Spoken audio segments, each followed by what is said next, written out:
देखिए बच्चों, क्वेश्चन है a galvanometer having a coil of resistance 30 ohm need 20 milliampere of current for full deflection.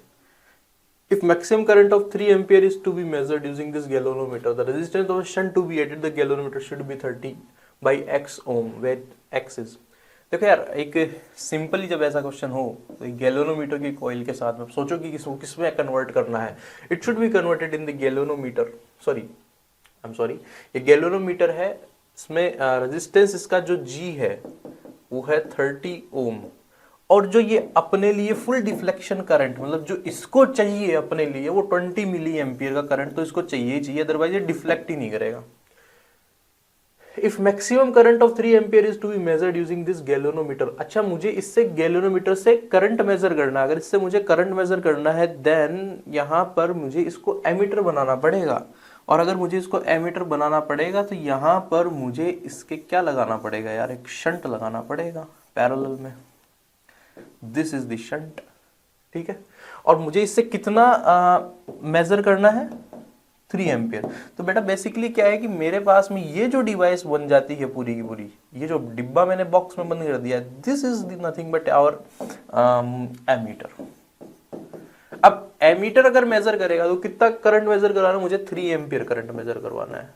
तो ammeter में गया 3 में से 20 तो ये अपने लिए ले लेगा डिफ्लेक्शन के लिए, राइट. अगर ये 20 अपने लिए डिफ्लेक्शन के लिए ले लेगा तभी तो डिफ्लेक्शन देगा. मेजरमेंट 3 एम्पियर का करेगा, अपने लिए 20 मिली एम्पियर लेगा, और यहाँ पर मुझे एस कितना लगाना पड़ेगा इस पर्टिकुलर मेजरमेंट के लिए वो हमसे पूछा गया है. कुछ भी हो जाए हमें कंडीशन सबको पता है कि यार यहां और यहां पैरेललिटी है. पैरेललिटी मतलब जितना पोटेंशियल यहां उतना ही पोटेंशियल, जितना पोटेंशियल जी और एस पे है और जितना पोटेंशियल इस एंड पे जी और एस, इनका डिफरेंस जो वो सेम ही रहना चाहिए. ठीक है, तो फिर कैसे करेंगे आइए.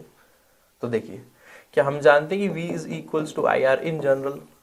यस, तो इसके अक्रॉस पोटेंशियल डिफरेंस लिखो. इसके अक्रॉस कितना आ जाएगा, इसके अक्रॉस आएगा 20 इंटू 10⁻³ 20 मिली एम्पियर. तो आई तो आ गया इतना, इसका रेजिस्टेंस कितना है, that is 30. It should be equal to, अब देखिए यहां से आपने 3 मिली एम्पियर भेजा तो यहां पर कितना जाएगा, इतना यहां पर गया होगा 3 माइनस 20 इंटू 10⁻³ इतना एम्पियर करंट गया होगा.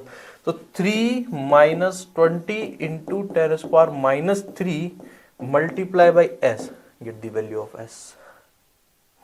ठीक है, तो यहां पर आ जाएगा 20 into 10⁻³ multiply by 30 is equals to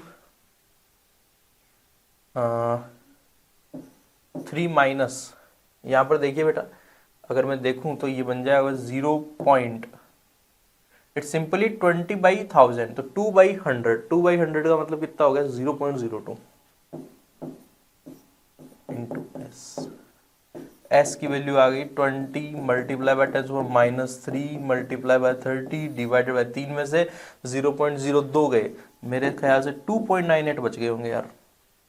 यहां पर 2 0 चली गई, ये लो, ये पूरा गया.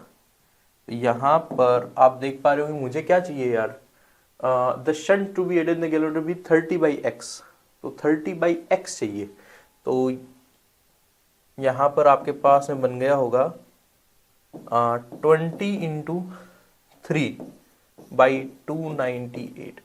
क्या मैं इसको लिख सकता हूँ कि 30/298/2, और फिर मैं बाकी की चीज यहां सॉल्व करूंगा तो शंट की वैल्यू आ जाएगी बेटा 30 डिवाइडेड बाई 298/2, मेरे ख्याल से 149 बन जाएगा यार, 149. अब कंपेयर करो आपके उससे, किससे, जो आपका दिया गया है. तो दिया गया क्या है कि आपका शंट ऐसा आना चाहिए 30/x. कंपेयर करो 30x कितना है 149 should be the correct answer. देखिए कौन सा ऑप्शन में, ऑप्शन नंबर 4 में मुझे नजर आ गया बेटा. ठीक है, option number 4 should be the correct answer. Thank you.